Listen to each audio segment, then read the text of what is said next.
कहानी गंगा और भीष्म प्रतिज्ञा। यह कहानी राजा शांतनु और देवी गंगा के 8वें पुत्र देवव्रत की है, जो बाद में अपनी भीषण प्रतिज्ञा के कारण भीष्म कहलाए। जब गंगा राजा शांतनु को छोड़कर चली गईं, तो शांतनु अकेले और दुखी रहने लगे।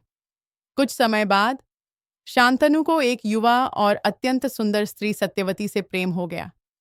शांतनु ने सत्यवती के पिता मछुआरे से विवाह का प्रस्ताव रखा।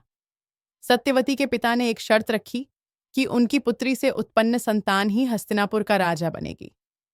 शांतनु को यह शर्त स्वीकार नहीं थी, क्योंकि उनके पहले से ही गंगा से उत्पन्न पुत्र देवव्रत थे, जो युवराज थे। शांतनु इस दुविधा में उदास रहने लगे। जब देवव्रत को अपने पिता की उदासी का कारण पता चला, तो उन्होंने सत्यवती के पिता के पास जाकर उन्हें वचन दिया कि वह कभी राजा नहीं बनेंगे।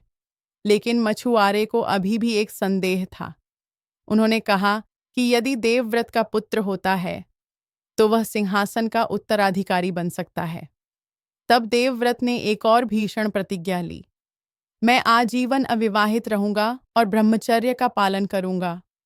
देवव्रत की इस भीषण प्रतिज्ञा से स्वर्गलोक में देवगण भीष्म भीषण प्रतिज्ञा वाले कहकर जयकार करने लगे। उनकी इस प्रतिज्ञा के कारण ही उनका नाम भीष्म पड़ा।